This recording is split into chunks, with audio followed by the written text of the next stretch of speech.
de retour pour notre deuxième segment de ce mercredi des collaborateurs. C'est Simon Bédard, rédacteur en chef de Hockey le magazine, qui sera avec nous dans les prochains instants. Restez là parce qu'on parle du Rocket de Laval. Ça va très bien ces temps-ci pour la troupe de Joël Bouchard et on pourra en parler plus en profondeur avec notre gars qui est sur le beat. Sur le beat du Canadien, sur le beat du Rocket, bientôt sur le beat de la East Coast. Je suis convaincu qu'il va aimer mon intro. Pardon. Je parle ici de Simon Bédard qui nous envoie sa requête pour joindre le live dans les prochains instants. Et je fais toujours le classique. On remercie le collaborateur précédent. C'est Félix Voyer qui est avec nous pour la première demi-heure. Très intéressant. Félix, merci pour tes sujets. Toujours un plaisir de parler autour d'un verre. Et je vais pouvoir montrer ma bière. Puis aussi, il va avoir son drink dans les prochaines minutes. Bonjour, la chance 399 qui est avec nous pour cette diffusion. Et le voici, le voilà, le gars du beat, le gars là, Simon Bédard. Comment ça va, Simon? Comment ça va, mon Matt? Ça va très bien, toi aussi? Ça va toujours très bien lorsqu'on parle ensemble. Lorsqu'on parle ensemble avec un match du Canadien en background et je dis bien une belle blonde, pale blonde de la poche bleue. Je fais un autre plug, là. Ta plug est faite, il va falloir que tu tagues Tender là-dedans. J'ai fait durant le premier segment avec Phil, j'ai même dit, je vais couper l'extrait. Puis là, Guillaume Latendresse, Maxime Lapierre, bravo pour votre 1 an de la poche bleue. J'ai tout fait ça. Je vais le taguer, là, puis j'espère qu'il va répondre. J'espère. Moi, Max, t'as quand même des bonnes chances qu'il te réponde. Il est super actif.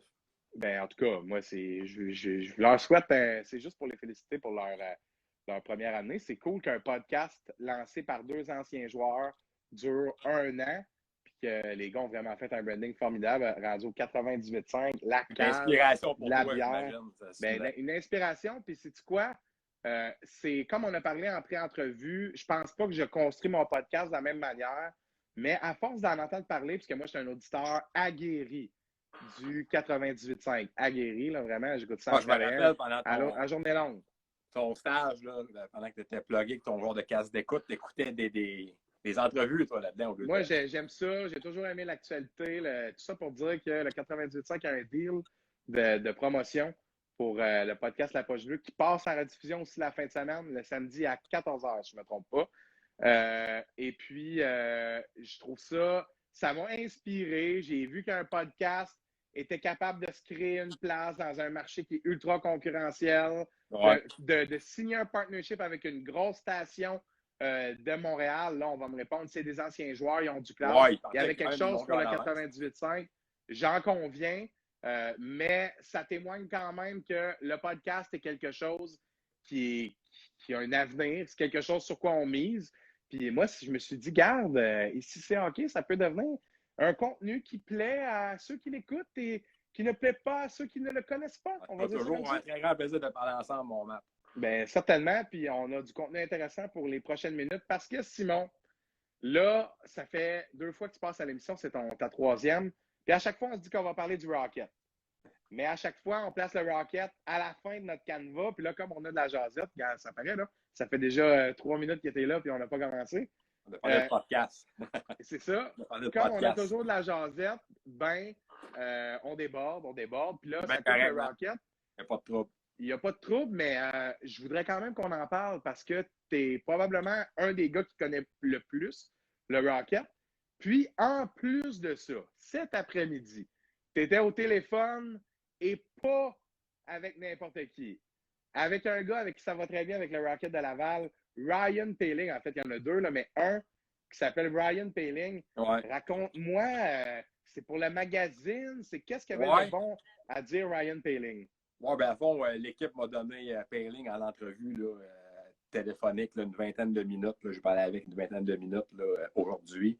C'est drôle parce que c'est au début de quand on s'est parlé, on parlait un peu du match qui s'en venait demain. Je dis gros match quand même au Centre Bell. Les gars, ça faisait quand même depuis samedi passé qu'ils étaient en congé. Les gars avaient hâte de jouer. C'est exactement ce que je disais. J'ai dit Cofield s'en vient, il va y avoir du monde quand même. Sûrement qu'ils vont checker ça. Là, on a appris une couple d'heures après que ils n'ont pas de match avant le 21 avril à Ottawa à cause de la COVID qui s'invite chez les Marlies.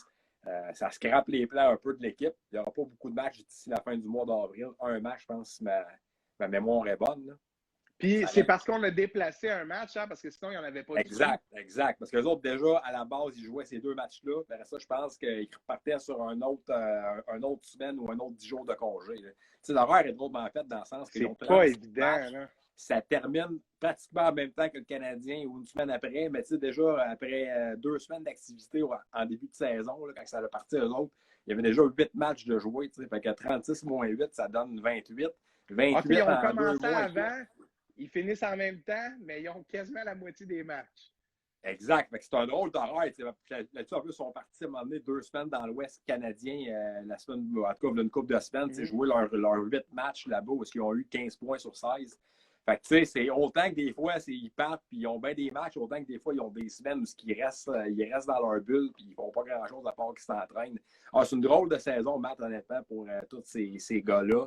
En tout cas, tout ça pour dire que, bon, qu'avec Poehling, on parlait un peu de ça.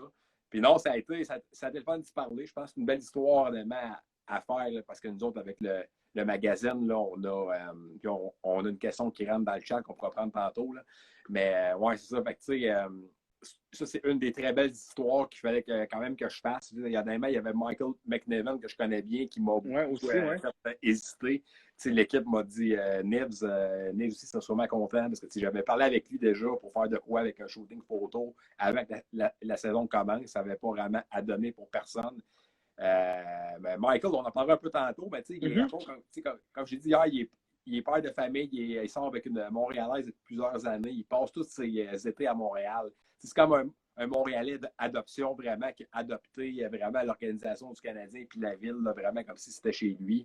Puis, je pense qu'on n'a pas toujours parlé beaucoup à sa juste valeur de ce gars-là. Là. Mais Ryan aussi était un autre sujet tout à fait incroyable parce qu'on dirait qu'on avait un peu laissé de côté depuis.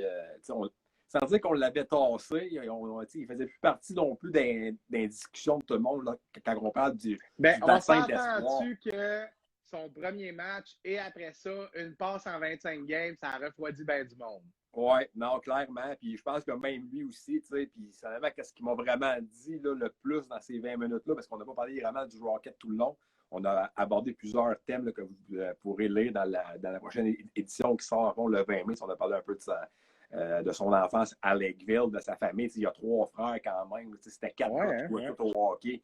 Fait que, pour les parents, là, écoute, c'était pas mal de voyagement, puis c'était pas mal de sacrifices à faire pour aller au tournoi de tout le monde, puis accommoder tout le monde. Fait que, ça, c'est des très belles, c'est des beaux côtés à parler. On est surveillé sur son drafté en 2017, le draft de Chicago par les Canadiens de Montréal, 25e au total. On a reparlé d'un paquet de sujets, mais la portion Rocket, il me disait, moi, c'est une question de constance dans mon cas. Puis, il dit, ça prend le temps qu'il faut avant que je retourne en haut. J'aime mieux prendre le temps qu'il faut en bas pour finir ma game. Parce que, lui, il s'est aperçu vite quand il a commencé la saison d'après, 2019-2020, il manquait beaucoup de choses pour avoir un rôle puis s'établir. Tout le monde l'avait dit. Ça n'a jamais été un marqueur né, ce gars-là. Fait que, un 3 buts, de même en commençant contre Toronto, un match vraiment assez de rivalité. Même si il s'est mis la barre. C'est venu fausser les donnes quand même. Ouais. D'où pourquoi le monde est un peu passant avec Caulfield, c'est bien correct. Mais tu sais, Poehling, comme en même temps, on en a reparlé. J'ai dit, il faut quand même que je t'en reparle, même si pour toi, ça ne peut pas virer comme tu voulais sur le coup. Il faut quand même qu'on en reparle, que ça a fait 2 ans, quelques jours. Puis, écoute, ça a été une soirée inoubliable. Là, il a peut-être vécu une soirée à son premier match qu'aucun joueur va pouvoir vivre en 500 matchs en carrière. Honnêtement. Puis là, il dit, regarde, mes parents étaient là, mes frères, il y a une belle photo sur son compte Instagram après le match avec ses parents, puis ses 3 frères, puis les 4 pucks dans les mains. C'est quelque chose de spécial. Puis ça, je pense que ça va toujours le suivre. Mais là, je pense vraiment qu'il se trouve une nouvelle identité. Il peaufine vraiment, puis on se dit beaucoup qu'il s'est rendu un two-way player. C'est un centre de two-way player qui tire une grande fierté.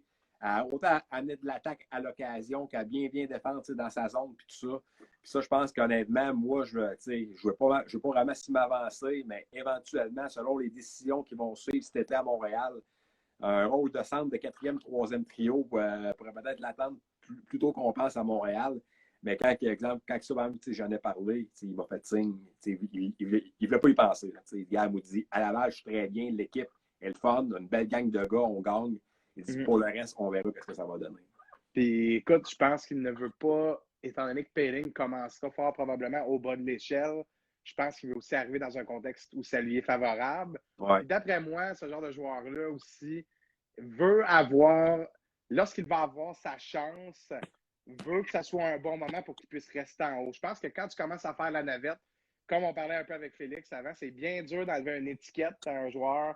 Quand un joueur commence à faire la navette, qu'on perd confiance en lui, qu'on n'est plus certain qu'il peut accomplir. Parce que sort de quatrième trio, ça a l'air de rien parce que c'est un joueur qui n'a pas beaucoup de glace, mais c'est un rôle très, très important dans une équipe. Ouais.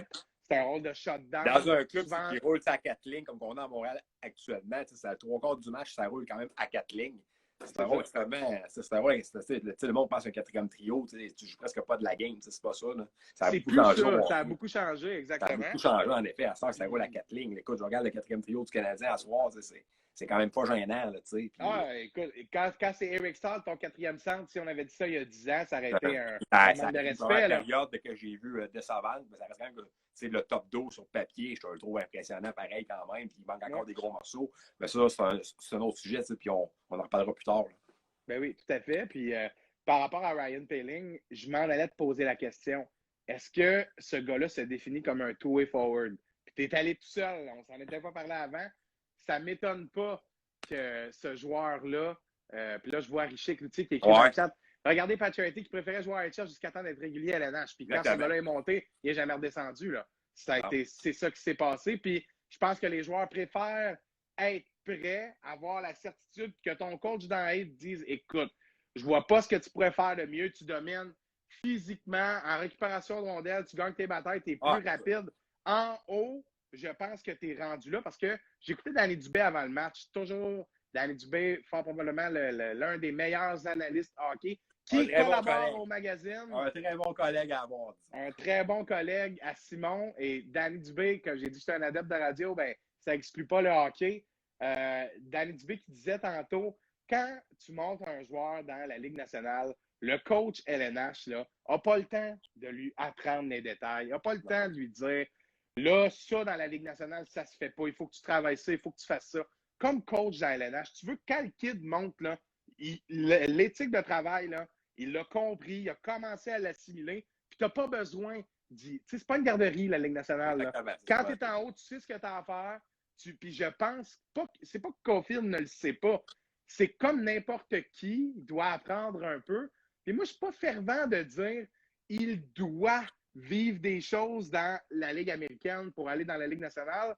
Je suis pas fervent de cette mentalité-là, mais quand je le vois du côté où il y a des choses à apprendre pour son bagage personnel, pour quand il va être dans la Ligue nationelle, comprendre les responsabilités qu'il a, ça va, je comprends ça. Puis je pense que c'est le cas de plusieurs joueurs. Alors, on parle de Caulfield pour ça, mais... Il dit c'est bien beau. Il dit au moins, j'ai vécu un match contre Toronto au mois d'avril 2019. J'ai pu vivre c'était quoi passer des rangs collégiaux américains à ce gros stage-là tout de suite.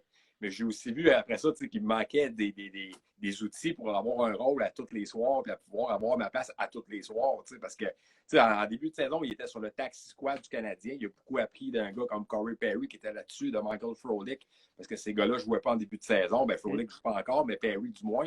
Puis, honnêtement, quand il jouait à Montréal, comme l'année passée, c'était dans des rôles limités quand même. Puis c'était pas non plus dans son coffre d'outils, c'était pas dans ses habitudes. Il n'avait jamais joué un joueur qui n'est pas prêt dans une mauvaise chaise en voilà en bas, puis moi qui ait du temps, il a vraiment un bon rôle vraiment de leader à jouer en bas, puis on voit qu'il y a comme une transformation qui se fait un petit peu. Là.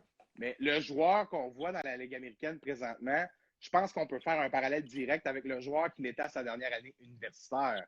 Dans le sens où, avec le il est Rocket, plus lui-même, je pense. Il est plus lui-même de ça. Puis c'est sûr que c'est un meilleur joueur aussi, étant donné qu'il a appris beaucoup de choses, mais dans le sens, présentement avec le Rocket, c'est pas juste un joueur de l'équipe. Ryan Poehling fait partie des succès. Je pense qu'il fait partie du plan comme des joueurs à mettre en avant. Tu sais, Joël Bouchard est là pour gagner, mais est là surtout pour fournir ces outils-là pour que les joueurs soient prêts à monter. C'est un pédagogue. Il est tellement bon pour les jeunes. Lui-même, il m'en a parlé un peu. C'est sûr que j'apprends beaucoup. Il dit, Joël, il n'a pas peur de me montrer. Sur Joël, ouais? C'est ça, il n'a pas peur vraiment, Joël, de me montrer. C'est vraiment les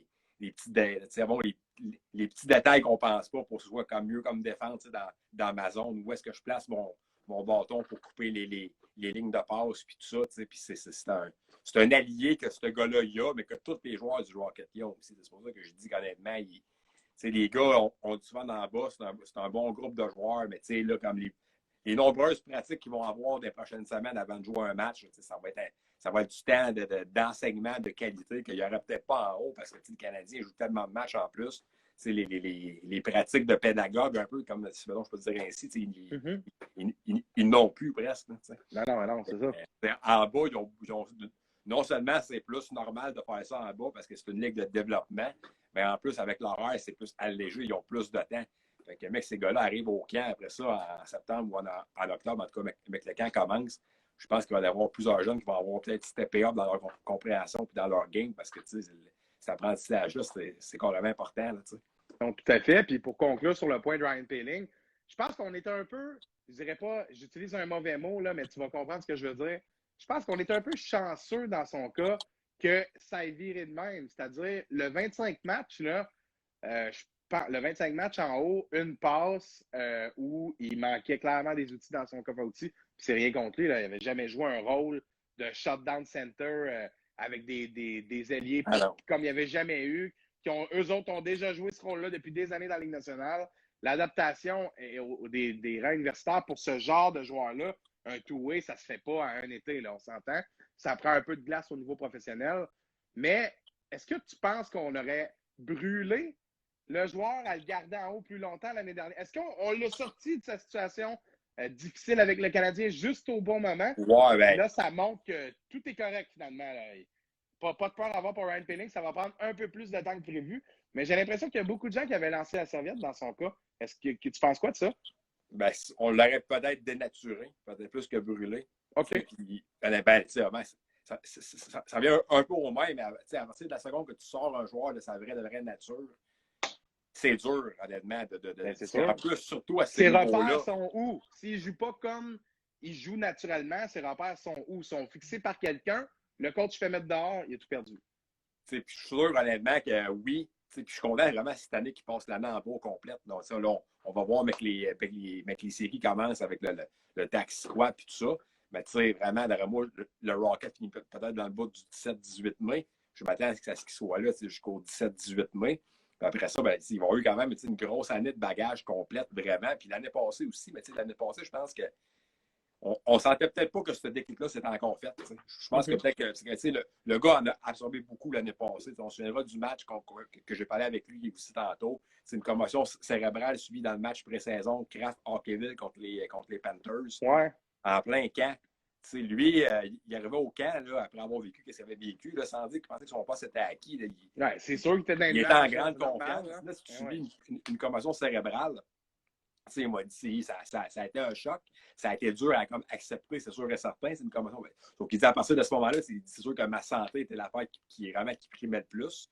Il dit à cette heure, il dit je suis correct, mais ça reste ça, c'est non seulement tu as perdu un peu de retard, c'est un peu comme quand Nicolas Deslauriers s'est battu là, contre Brendan Baddock qu'on a justement à Laval.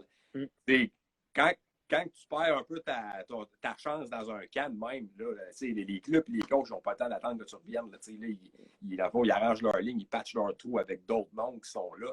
Après ça, de gagner ton poste, c'est quand même assez difficile. Fait que lui, je pense que c'était vraiment de l'envoyer en bas après ça l'année passée, vraiment pour vraiment retrouver un peu son match et tout ça. Mais tu sais, je sais que ça a été dur pour lui. C'est sûr, c'est normal, on aurait tous été comme ça. Là. Après ça, c'est vraiment après ça. Un coup que le choc est comme absorbé, c'est bon, tu te dis, garde, c'est fait, je peux pas rien faire. Là, on recommence à zéro presque. Qu'est-ce qu'il faut que je fasse pour plus que ça arrive, vraiment pour que je devienne encore meilleur que j'étais. Fait que, ouais, je pense qu'on l'a quand même, je dirais pas sauvé, mais je pense que c'est sûr que ça va être bénéfique pour lui sur le long terme, dans le fond. Non, c'est super intéressant. Si on revient un peu au Rocket de manière générale, puis on parlera de ton entretien avec Sprong. Ouais, ça, c'est fascinant comme histoire quand même, ce gars-là. Puis, mais ça, je la connais. Ryan, honnêtement, c'était super fun de parler, là, mais Dan Sprong, là, vraiment cool, tout qu'un gars. Fait que ceux qui sont avec nous, restez là parce qu'on arrive là dans quelques instants. Juste avant, je veux qu'on parle des succès du Rocket. Ça fait très longtemps qu'on n'a pas vu une équipe, le club école du Canadien, en fait, avoir d'aussi bons résultats. Habituellement, c'est toujours compliqué. Puis on connaît les raisons. L'alignement change à chaque match. Il y a un nombre limite de vétérans qui ont joué plus que 200 ou 250 matchs pro, en tout cas. Ouais, exact. Fait que c'est sûr qu'il y a plusieurs règles. Il y a du taxi, là, ça monte en haut. Il y a le taxi squad cette année, mais ça monte dans la Ligue nationale, ça redescend. Il y a des échanges, du balotage, toutes sortes de choses qui peuvent arriver. Fait que pour les entraîneurs, c'est pas toujours évident de garder une équipe qui va bien sur une pente ascendante et de sortir une équipe du gouffre quand, mettons, en haut, il y a des blessés, puis tu as besoin de sortir d'une séquence de défaites juste avant le match, tu te fais rappeler tes deux meilleurs joueurs. Bon, il y a toutes sortes de choses qui peuvent arriver. Tout ça pour dire, le Canadien n'a pas été frappé énormément par les blessures jusqu'à maintenant cette année. Ça n'a pas tant bougé en bas, mis à part Xavier Ouellet, là, qui a un peu monté, descendu. Froley qui a joué quelques matchs de remise en forme. Bon, il y a quelques cas. Mais si on regarde un gars comme Jordan Will, qui n'a pas monté, il y a plusieurs joueurs qui avaient déjà joué dans la Ligue nationale qui ont pas. Ben là, Otto Leskinen a joué un match, mais je veux dire, moi, je ne m'attendais pas à ça. Là, je le compte un peu parmi ceux-là. C'est-à-dire des joueurs qu'avant, alors qu'on avait moins de profondeur, on les montait. Mais Otto Leskinen aussi n'avait pas volé son match. Non. Puis il n'a pas volé son match, mais par exemple, il a justifié l'acquisition de 2 autres défenseurs. Ça, c'est une autre histoire, là, mais avec le match qu'il a joué, là, c'est ça. Là, il n'appartient pas à la Ligue nationale, en tout cas pas pour moi. Pas avec un coup de patin comme ça. Quand tu joues en défense, là, mon Dieu. On est rendu loin. Écoute, c'est toi qui m'as interpellé sur Leskinen. Là. Je peux te dire qu'il joue bien dans la Ligue américaine, mais je pense pas que ce gars-là. On n'était pas en voiture. On n'était pas en voiture, finalement. Non, nice call. Par rapport au succès du Rocket, Simon, je faisais cette grosse parabole-là pour dire qu'il n'y a pas eu beaucoup de mouvements d'effectifs. Est-ce que c'est ce qui explique les succès de l'équipe? Oui, mais surtout, c'est que aussi en début de saison, il y avait beaucoup de joueurs. Fait que tu dis qu'il n'y a pas eu beaucoup de mouvements d'effectifs, mais en haut, le line-up a changé pratiquement. Oui, en haut, ça a beaucoup changé, mais ça n'a pas eu beaucoup d'impact sur en bas. Puis habituellement, c'est pas le cas, tu sais. Non, mais je parle en bas, je parle vraiment, au niveau vraiment, c'est du Rocket. Souviens-toi, en début de saison, il y avait 32, 33 joueurs et plus. Oui, ben oui, c'est sûr. Là. Fait que, tu sais, honnêtement, il y a plusieurs vétérans en début de saison qui ont sauté leur tour. Puis, puis on parle de tout ça, mais il y a plein de joueurs encore qui ont été vraiment pas épargnés par les blessures. Ilonen, Alex Belzile, entre autres. Oui. Il a Yannick Veilleux a manqué plusieurs matchs. Veilleux a manqué plusieurs matchs. Suspension, blessure aussi. Fait que, c'est des vétérans qui ont quand même, je pense que même à un moment donné, Fleury, qui n'a pas joué nécessairement beaucoup de matchs non plus. Fait que, ça a été quand même mouvementé en haut, mais honnêtement, tout le monde a adhéré vraiment au système. Tout le monde a compris la réalité à laquelle ce club-là devait comme faire face cette année. Puis la Ligue aussi au grand complet. C'est pas vraiment une année facile pour personne là-dedans. Là. Tu te présentes à l'Arena avec un désir de gagner à tous les soirs, surtout ici à Laval. Mais il n'y aura même pas de série, puis il n'y aura même pas de coupe Calder. Je veux dire, où vraiment ta motivation? Ah ouais, je ne savais pas qu'il n'y avait pas de coupe Calder. Oui, non, à cause de la complexité de la chose. D'un, cette année, on sait tous que dans la Ligue nationale, on perd beaucoup d'argent avec des matchs à huis clos. Imagine dans la Ligue américaine.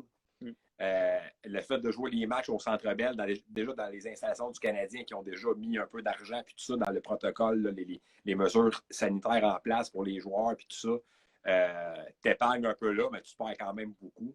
Fait que, puis il y a peu de clubs au Canada, c'est le Rocket joue contre les 4-5 mêmes clubs. Là. Fait que, on a même déménagé Stockton, dans le fond. Fait que, ça complique les choses pour des séries là, d'aller jouer contre les States dans des bulles. La Ligue américaine n'a pas les reins assez solides pour ça.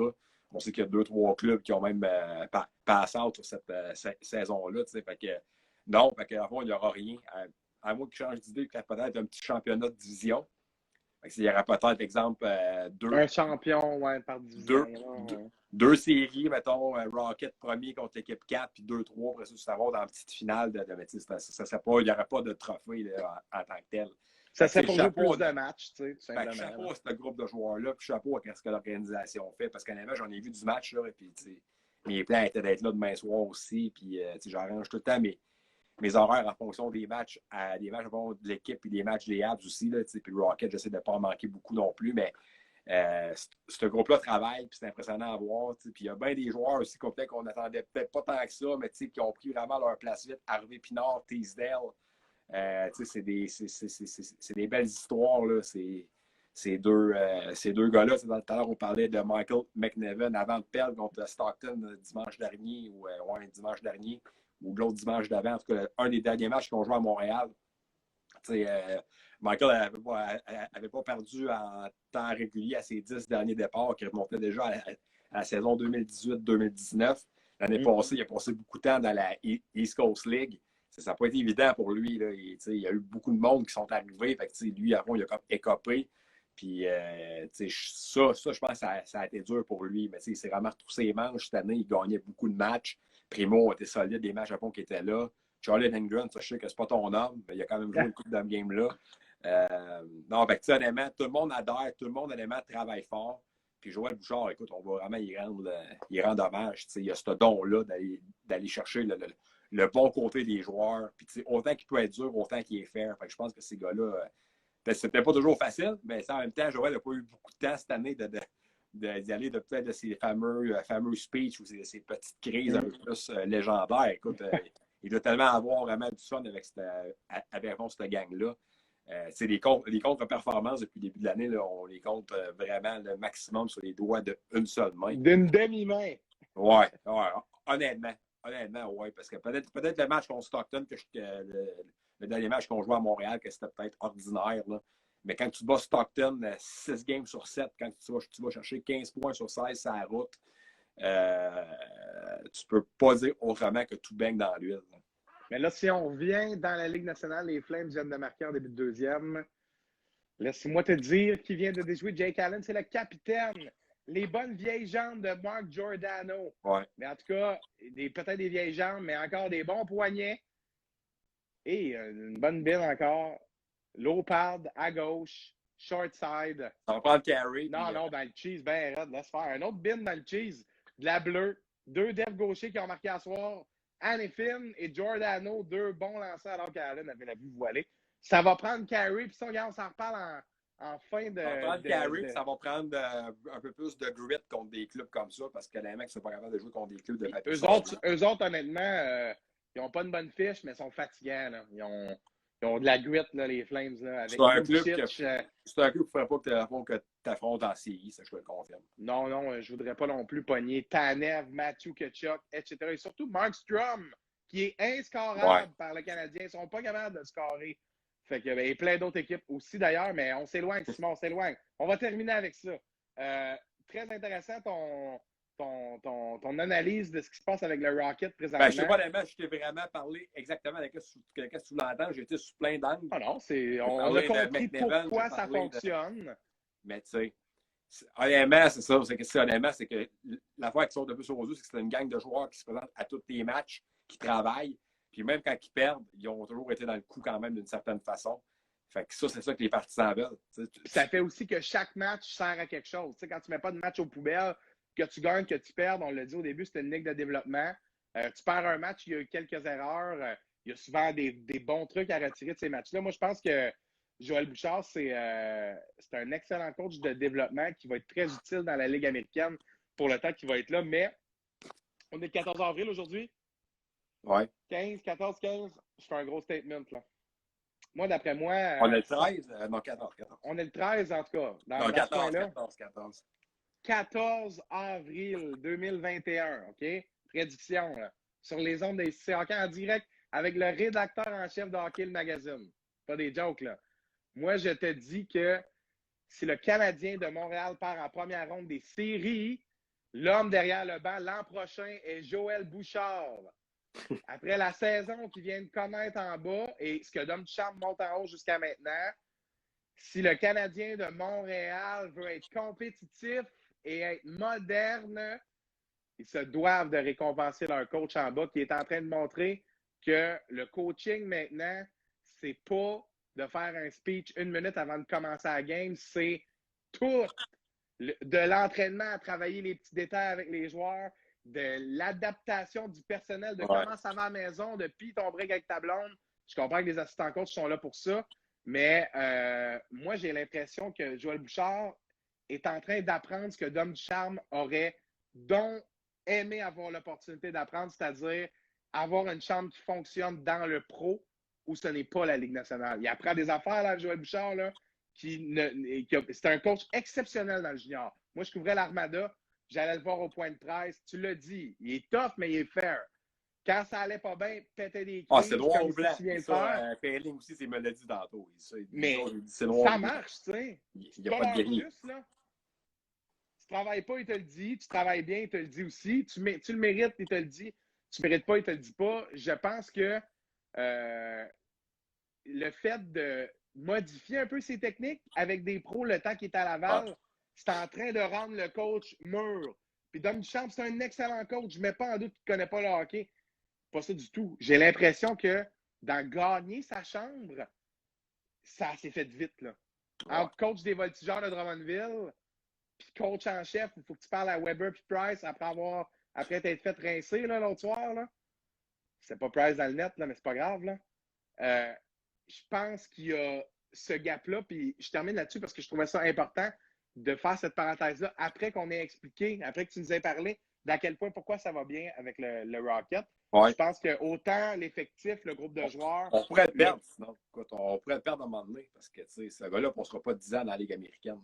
Ah, écoute, si c'est pas le Canadien, c'est une autre équipe bien vite. Là. Tu sais, tu parlais que le Rocket a une de ses meilleures saisons dans la Ligue américaine. L'autre coach avant ça qui a eu ses meilleures années dans la Ligue américaine, c'est Guy Boucher, je pense, si ma mémoire est bonne. Puis après ça, il est passé à Tampa.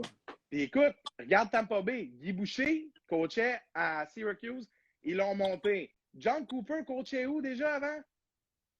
Ah oui, à Syracuse. Ouais. Puis ils l'ont monté. Ça marche, là, cette manière de faire les choses-là. Ça permet aux coachs comme aux joueurs d'apprendre aussi le mode de vie du coaching professionnel.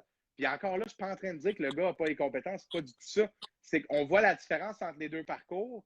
Puis un jour, on pourra comparer. Quand Joël Bouchard va coacher. Mais Dominique aussi est à sa place. Moi, j'ai le feeling que c'est un bon coach de hockey moderne quand même, Dom. Puis, je suis totalement d'accord. Je dis pas qu'il qu'il est quand même dans ça. une chaise délicate. Là, on s'entend, une saison de pression. Ils n'ont pratiquement pas de marge d'erreur. Ils n'ont pas droit à l'erreur. Il est arrivé quand c'était tout croche. Il a remis ça un peu plus droite quand même, pas mal. Mm-hmm. Mais comme un match comme à soir, dès que j'ai vu en première période, ça, c'est inexcusable. T'sais. Écoute, c'est 19-8 les tirs. Il y a 4 minutes de jeu en deuxième. Là. Pour Calgary, là. C'est inexcusable. Mais puis là, ils viennent d'avoir un breakaway, là, encore, là. Mais semi-breakaway, là. Mais on y arrive à la fin. Là, je veux qu'on parle de Sprung, puis on se garde la East Coast pour ton prochain segment. Oui, parce qu'en plus, tantôt, j'ai vu que notre chum Marc-André Bergeron du club de hockey à East Coast de Trois-Rivières était là. Je ne sais plus s'il est là, parce que là, on est rien que 3 en ligne, mais le Birdie, il a passé, puis il va le revoir en rediff, sinon on va les taguer. Simon, tu es un gars de Trois-Rivières. Puis là, le Canadien de Montréal a choisi de faire de quoi de cool, comme il y a 3 niveaux de hockey professionnel en Amérique du Nord qui retiennent l'attention. Il y en a d'autres aussi, mais qui retiennent l'attention. Le Canadien a choisi de se rapprocher de la maison. Ils avaient une entente avec le Beast de Brampton.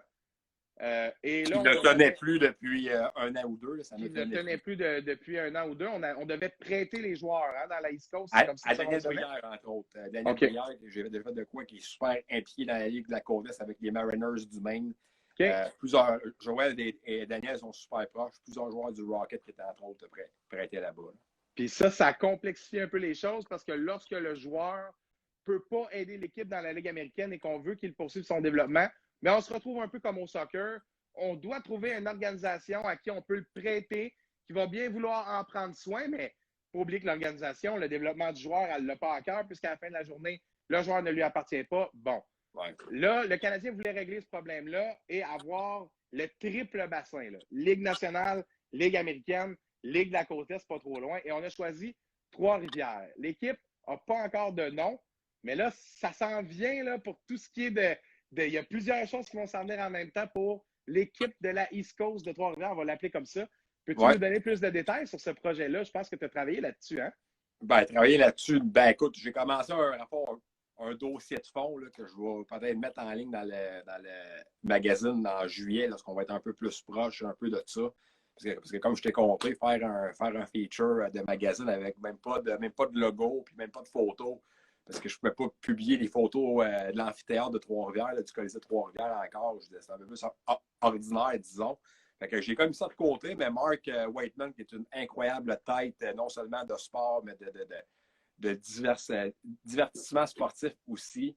Et Marc-André Bergeron, comme je t'ai parlé, qui était là tantôt sur le live, là, ont été vraiment là, les personnes en charge pour mener ce projet-là à bon port. C'est un contrat de, si ma mémoire est bonne, c'est un contrat de 5 ans pour la Ligue de la Côte-Est à Trois-Rivières, contrat de 3 ans avec le Canadien de Montréal. Donc, on se laisse un gap de 2 ans pour voir comment que ça va aller. L'équipe va commencer en octobre à l'automne. Fait que ça, c'est à moins qu'il y ait une pandémie majeure et que tout arrête, parce qu'on sait que cette année, la Ligue à fond de la Côte-Est, ça a été quand même dur de partir tout ça. Je sais que c'est quand même parti, là, mais il y a plusieurs équipes qui ont passé leur tour à fond et tout ça. Donc, c'est une bonne nouvelle. Comme un peu la que tu as dit, je pense que ça va être bon pour beaucoup d'emplois, mais beaucoup pour d'emplois de joueurs aussi. Mm-hmm. Non seulement des jobs au niveau administratif, peu importe c'est quoi, beaucoup d'emplois à Trois-Rivières ou dans les environs, mais beaucoup de carrières de Québécois et tout ça qui vont se prolonger aussi avec ça. Comme on m'a compté, puis même c'est Marc-Olivier Roy qui m'avait compté ça à un moment donné, qui connaît bien la cause lui-même. Il dit, au lieu, exemple, de nous autres d'aller soit jouer universitaire ou de peut-être penser à carrément arrêter un peu plus de bonheur ou de faire des sacrifices incroyables pour aller jouer en Floride, à Orlando, exemple. Mm-hmm. Puis à pratiquement gagner pas grand-chose, ben, continuer d'y croire, là, de dire on va continuer, mais on va être un peu plus chez nous dans notre patelin, dans nos choses. Puis les joueurs vont avoir vraiment un sentiment d'appartenance aussi. Il n'y a pas beaucoup de clubs vraiment de la East Coast là, au Québec comme l'histoire. Là-bas, c'est le premier. Là. Mm-hmm. Donc, oui. ça, je pense, c'est le fun. Puis, tu sais, honnêtement, comme j'ai parlé beaucoup avec Marc, puis qui est vrai, c'est vraiment, je ne sais pas si tu as déjà vu le site vraiment du Colisée à Trois-Rivières, c'est carrément à côté du pont. Donc, le monde de Drummond est vraiment à côté. Le monde de Trois-Rivières est direct dedans. Le monde de Shawinigan est proche, mais le monde de Québec et Montréal sont à carrément 1h10 vraiment de voiture maximum. Okay. Fait que ça vaut vraiment la peine pour vraiment les passionnés, là, ceux qui veulent vraiment voir vraiment du hockey puis des jeunes espoirs. Mais c'est aussi le fait, honnêtement, que on investit de plus en plus d'argent et de temps dans le développement des joueurs, c'est de la cause. Souvent, quand je parle avec du monde, c'est de la cause. C'est ça. Mes chums, des fois, étaient crampés. Voyons, c'est comme c'est comme la Ligue de bière. Non, ça s'en vient quelque chose. Mon chum dit tant qu'elle est payée, exemple, 25$ pour la cause, je vais aller payer 15$ pour la Ligue nord-américaine parce que le calibre de jeu est pratiquement pareil. C'est pas ça pendant tout, honnêtement. Puis, tu checkeras, il y a de plus en plus de joueurs vraiment qui jouent en haut dans la Ligue nationale qui sont passés par là. Puis c'est presque rendu pratiquement un passage obligé ou presque. C'est pas ça pour tout le monde. Mais c'est pas tout le monde. Parce qu'il n'y en a pas beaucoup des joueurs de 20 ans qui, une fois qu'ils ont un contrat en poche, sont capables de se tailler un poste régulier dans la Ligue américaine. La majorité, comme tu dis, vont aller faire un petit tour, là. Et écoute, je serais curieux de savoir. C'est pas parce que tu n'es pas assez bon, des fois, c'est que tu n'as juste pas assez il n'y a juste pas assez de place dans la Ligue américaine. Question de temps de jeu, question de plein de choses. Là. Ouais. C'est ça que les joueurs m'ont dit. Dis-moi, au lieu d'exemple d'avoir un rôle de 13e attaquant dans Alex Belzile, qui est une des plus belles histoires au Québec depuis 2 ans, qui est un homme incroyable.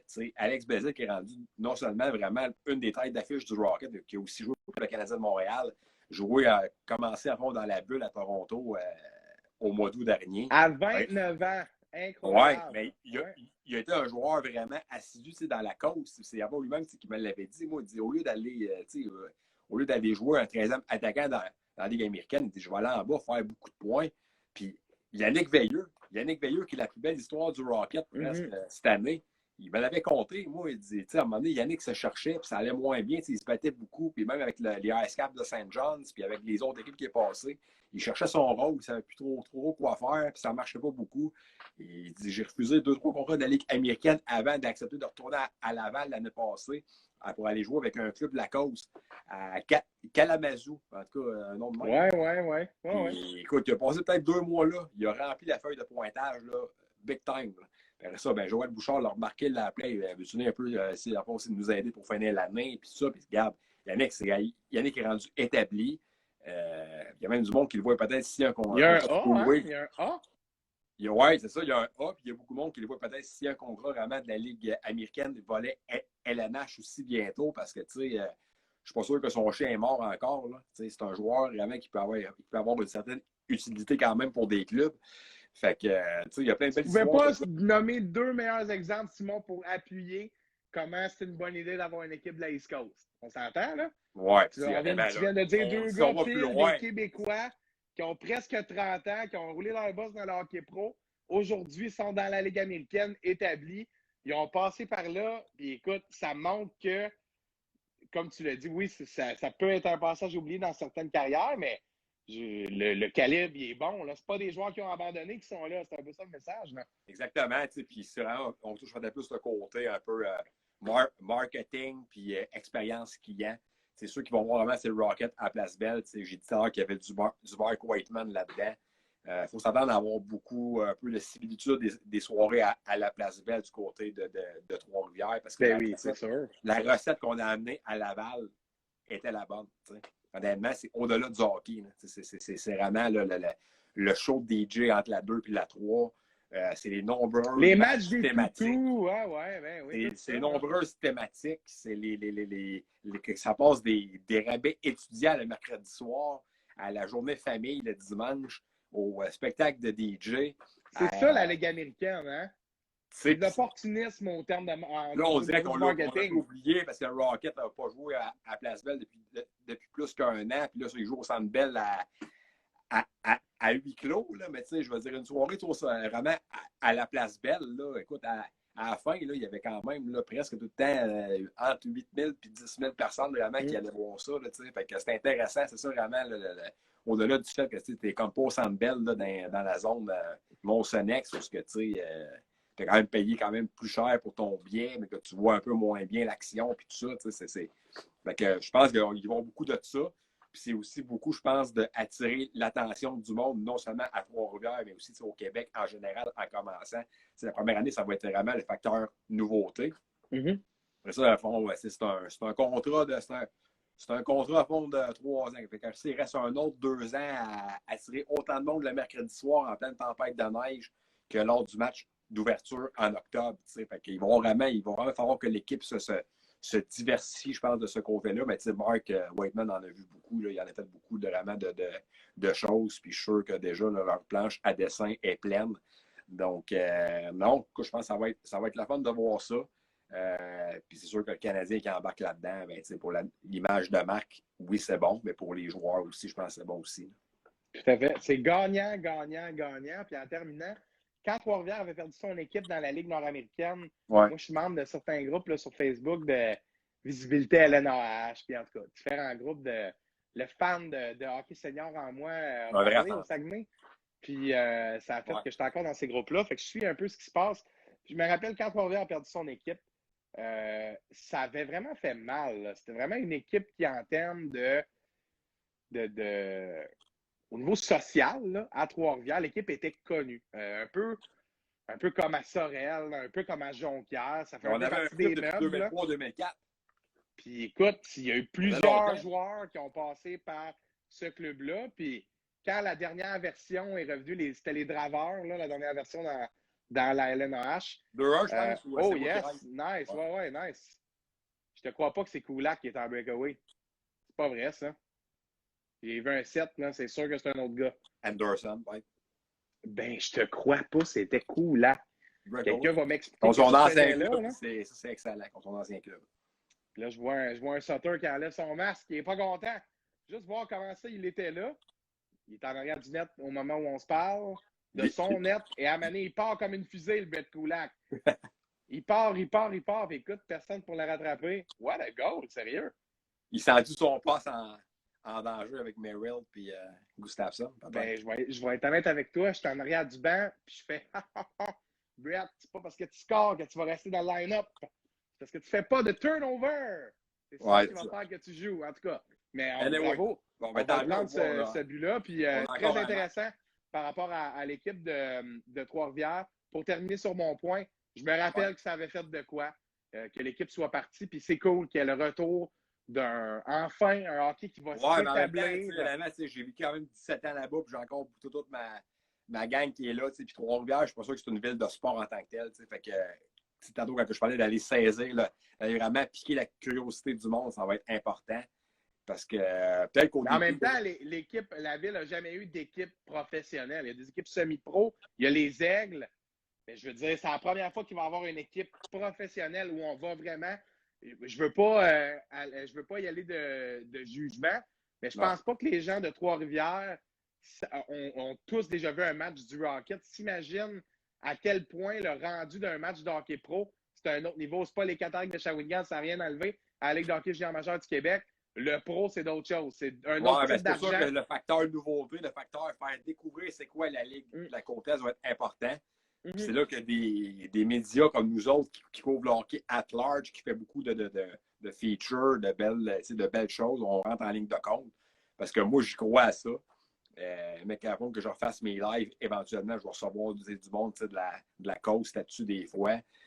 Faut qu'on en parle. Puis comme j'ai dit déjà à Marc sur un live, puis quand j'ai dit à Marc au téléphone, puis à Bergie, il faut qu'on en parle, il faut que le monde soit là, il faut que le monde embarque. Moi, exemple, j'aurais pas peur, exemple, un vendredi soir, de descendre à Trois-Rivières pour aller voir un match, puis de remonter le samedi matin pour aller au Centre Bell le samedi soir. C'est important, c'est des pros. Puis comme un peu avec le mindset que j'ai avec, mettons, le Rocket, c'est que des fois, les gens du monde me disent ouais, pourquoi tu parles, exemple, de ce gars-là tout de suite? Mais tu sais, le jour qu'il va arriver à Montréal, là, on va tout courir après.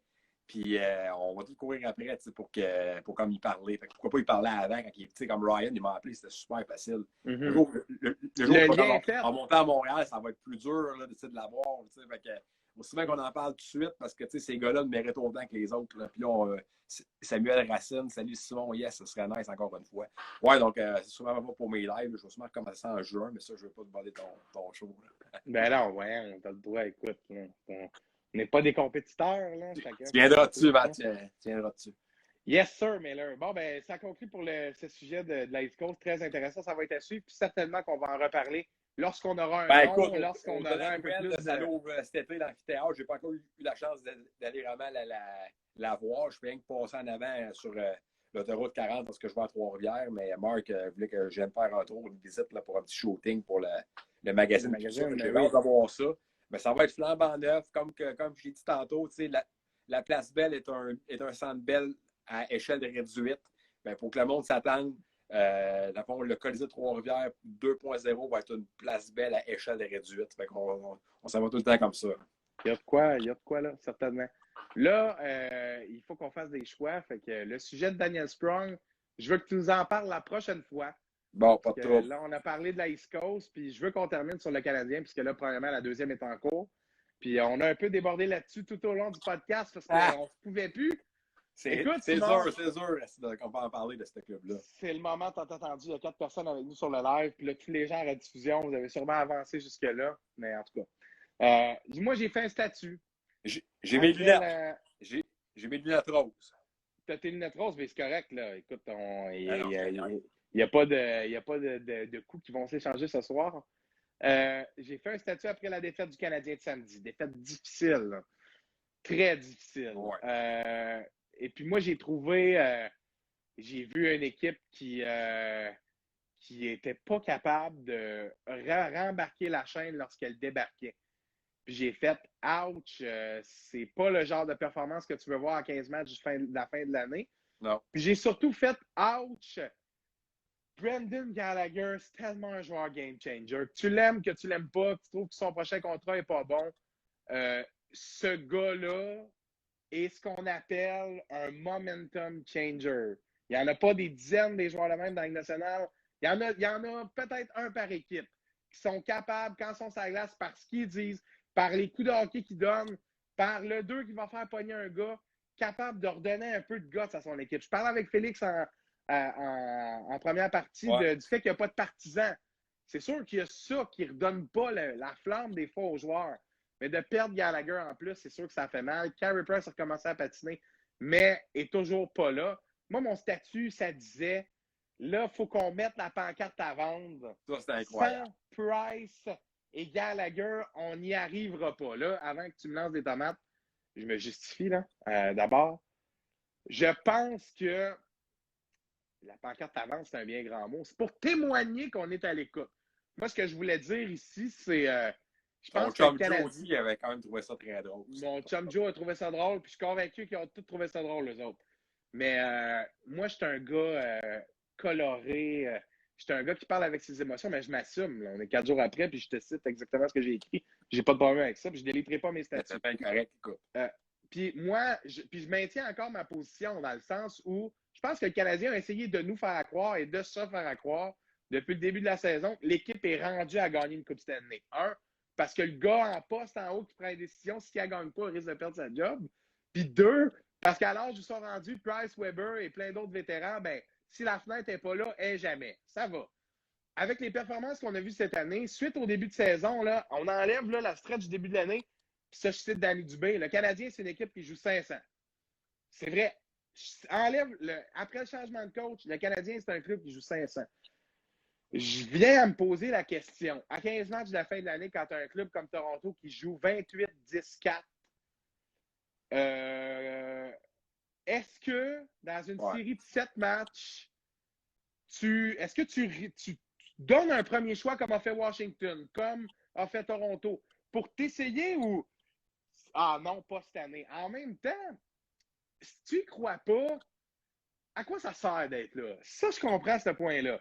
T'es dans une série, à un moment donné, si tu selles quand t'es dans une série, pourquoi t'es là? Il y a une nouvelle saison qui commence en série.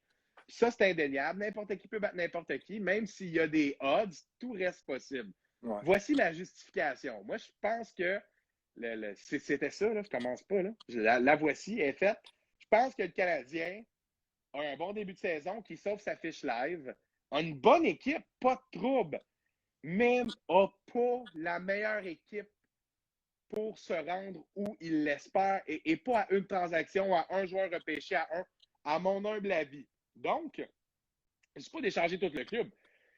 Mais si tu avais un first pick pour Thomas Tatar, puis du salaire retenu ou je ne sais pas quoi, j'espère que tu y as pensé. Parce que tu as un gars en bas qui vient de scorer 30 buts en 29 matchs, qui vient de gagner. On a parlé de développement, il ne faut pas qu'il monte trop tôt. Il y a des choses à apprendre, mais il y en a, là. Il y a Ryan Poehling qui pourrait monter.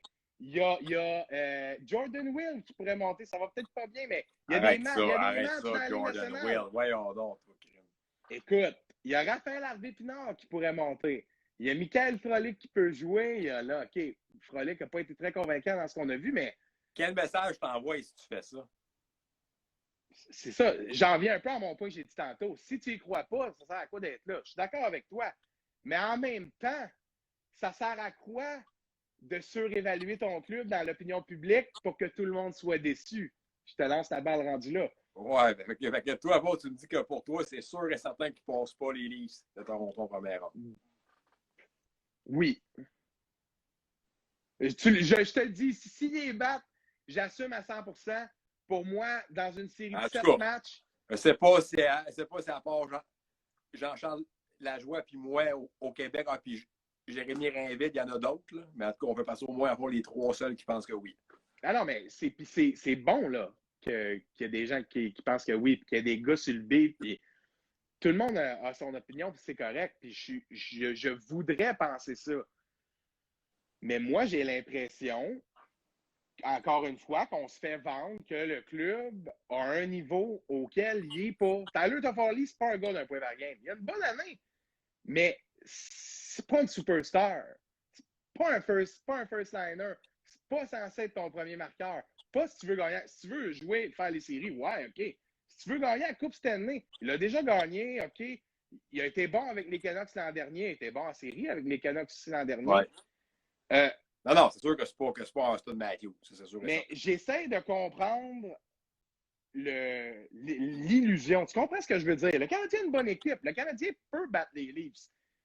Mais tu compares les deux alignements sur papier, écoute, sans dire que c'est pas la même ligue en offensive, je comprends qu'on a un 12 attaquants bien profond, là. Ouais. Mais écoute, il manque peut-être un peu de profondeur, mais excuse-moi, là, mais... Montréal, c'est d'autres choses, là. Montréal a un meilleur gardien de but si Carey arrive en forme dans son prime. Montréal a une meilleure défensive, puis Montréal n'a aucune pression, alors que les Leafs vont avoir la pression du monde sur eux autres. Je suis d'accord avec toi. On va dire de quoi, dans mon sens à moi, les Maple Leafs et la pression, ça ne marche pas ensemble. Puis il ne faut pas qu'ils perdent le premier match à Toronto en commençant la série. Écoute, ça Bien que ça va. te dit. Je suis d'accord avec toi. Je suis Bien que ça même te dit. d'accord avec le fait que les Leafs vont peut-être Mais là, je eux-mêmes. sais pas Néo, si le débat, c'est si Montréal peut passer les Leafs ou si c'est pourquoi ils ont comme pas tradé Thomas contre un Non, non, Space. le Je sais débat, pas c'était c'est par quoi, là, mais rapport en à la tout cas. situation du Canadien. Peu importe, là. Je vois Michel qui nous dit Tatar ne joue plus en série, donc ça aurait été une Ouais. option d'étudier à l'échanger. Bon, c'est vrai qu'on ne l'a pas beaucoup vu. Ben, moi, je vais être bien honnête avec toi. Mais Si actuellement, Marc c'est le meilleur joueur de avait eu, l'équipe. Actuellement, c'est le meilleur joueur de l'équipe. je suis d'accord aussi, 11 points à ses 11 derniers. Sauf que Depuis la fois que là, le coach a changé, il est carrément un autre gars. Là. Fait que, il est retourné sur sa ligne, surtout. Là. Il est retourné avec son joueur de centre. Puis là, Puis tout ça, Gallagher bon, revient là, pratiquement en série. Je ne sais pas s'il va être là à Gamer, là, mais il revient en série. puis, tout à fait. Puis je pense qu'un joueur comme Paul Byron, avec un trio comme ça, ne peut que les aider. Là. Un patineur rapide va chercher Présentement, la à court rondelle. terme, ça fait un job. Puis Byron, il veut jouer. Là. Il est prêt à faire n'importe quoi pour jouer, Byron. Ça a first, ça a 4, au centre, à l'aile, à la défense, n'importe où. Petit Paul, il va patiner le plus vite qu'il peut. Puis il va donner son 110 %, ça, t'es certain. Avec un joueur comme ça, fait que quand même qu'il passe au balotage, quand même qu'on dit sans sentiment d'appartenance, Paul Byron, là, c'est un pro. Là. Capable d'en prendre, peu importe tu mets où, il va être capable d'en donner. Puis ça, c'est un joueur qui a beaucoup d'expérience sur beaucoup de lignes dans le national. C'est intéressant qu'on ait ce genre d'élément-là. Il n'y a pas tant de joueurs que ça qui sont capables de changer de ligne 3 fois par semaine. C'est pas évident, là. Je comprends que ça fait longtemps que tu es dans l'équipe, mais tu joues toujours avec des joueurs différents. Oui, ça adapte bien. Sans dire que Paul Byron est le meilleur joueur de la Ligue, là. Le débat, c'est est-ce qu'on surestime la capacité du Canadien? Puis répondre à la question de la première ronde, tu amènes des points ultra intéressants que j'appuie à 100 000 à l'heure. Si les Leafs perdent le premier match à Toronto, écoute, peut-être vont-ils se battre eux-mêmes. Là. Si les Leafs se mettent toute la pression du monde en tirant de l'arrière 0-2, écoute, ils se tirent d'un 2 pieds puis on leur demande d'aller courir un marathon. Là. Montréal a un club extrêmement expérimenté. Tu as 6 champions de la Coupe Stanley. L'autre bord, t'as qui a comme gagné quelque chose? Tu as des capitaines, mais des capitaines qui n'ont jamais rien fait. Ça, je suis d'accord. Pas au niveau des séries, là, qui ont fait bien des choses, mais au niveau des séries. Je te dis pas, puis je suis pas en train de dire, là, puis là, bon, si le monde ne part pas en peur, je suis comme pas en train de dire que les Habs, c'est la 7e merveille du monde, puis les Leafs, c'est de la merde. Là. Je dis qu'en série éliminatoire cette année, toutes les odds se tournent vers le fait que le Canadien va être un club transformé. T'sais, tout le monde revient graduellement. Avant les 17 matchs qui restent avec Assoir, c'est crucial. C'est pour ça que j'étais quand même déçu un peu de voir la première période, parce que ce club-là était encore flat à soir, même si Armia revenait. Puis que, je pense que les retours les plus notables, ça va être Carey, puis ça va être le retour de Sherrod, sûrement vendredi ou samedi. Mais tu sais, lentement, mais sûrement, toutes les puzzles se mettent en place, tranquillement, pas vite. Puis si ce club-là pique au moment opportun, je pense qu'affronter Toronto en commençant, c'est le meilleur match-up possible pour eux autres. Si tu bats Toronto, tout est possible. Parce que tu me dirais, on parlerait de ça à soir, puis ça serait sûrement une première ronde Canadien Flames. J'aurais pas le même discours pantoute. Là. Parce que comme on l'a dit tantôt, contre des clubs quand même qui jouent peut-être plus avec de la grit, c'est compliqué. Contre des clubs, tu sais, les Leafs, là, c'est... Alors, les Flames sont dans leur face. C'est ça que le Canadien de la Les Leafs sont beaucoup améliorés. Les Leafs sont beaucoup plus engagés. Mais on a vu encore, puis même hier contre les Flames, des fois, ils ont des passagers. Tu sais, Austin Matthews, là, excellent joueur, c'est incroyable. Là, en prolongation, hier, là, il s'est carrément endormi sur la glace. Là. Mais oui, puis il y a des moments où... À Toronto, le monde était autant sur son cas que le monde peut être sur le cas de Weber ou de Price ici. Là. Eux autres, ici, là, ils ne veulent pas en perdre une game là, cette année, là, parce que l'autre, ils savent que c'est cette année ou jamais, tant qu'à moi, eux autres. Là. Oui, mais en même temps, moi, je trouve ça drôle de dire ça, parce que Marner, Nylander, Matthews, Riley... vont tout être là encore. Freddie Anderson, là, pas grave. Là. Je suis pas sûr que ce gars. Puis pourquoi avant que ce club-là avec Austin Matthews n'a pas gagné grand-chose depuis qu'il est là? C'est parce qu'ils ont. Je pense que ces gars-là ont besoin d'être encorés par des vétérans. Et les autres, ça a d'autres été à fond des Young Guns partout. Là. Ils débarquent ensemble, là, puis c'est le fun, ils sont jeunes, superstars. Mais tu sais, puis là, on débarque un peu du lot. Ben, pourquoi que je pense que Manta, c'est un meilleur fit avec les Caps, avec les Wings? Avec les Wings, il y avait beaucoup de liberté, je pense. C'était pas mal lui, à fond. Là, il est encadré. Le pilier. Là, là-bas, là, écoute, t'arrives avec des Oshie, avec des Carlson, des Kuznetsov, avec des Ovi. Écoute, Backstrom, c'est pas pareil, là, je veux dire. Tu sais, à un moment Simon, donné, il nous reste 20 secondes avant que la live se termine. Ça fait 1 heure qu'on est là. ah, ben, ouais. Fait que, écoute, ça passe vite en bonne compagnie. On va dire En ça, tout cas, puis je regarde, on vais- a mis des points. On Mais s'en parlera écoute, on d'ici. a presque tout touché ce qu'on était censé, à part Sprung, qu'on parle la prochaine fois. Super intéressant. Il reste 5 secondes. Merci, Simon Bédard, Merci, rédacteur mon en chef chum. Hockey Magazine. Toujours le fun. On s'en reparle. Attention à On toi, refait mon gars. ça.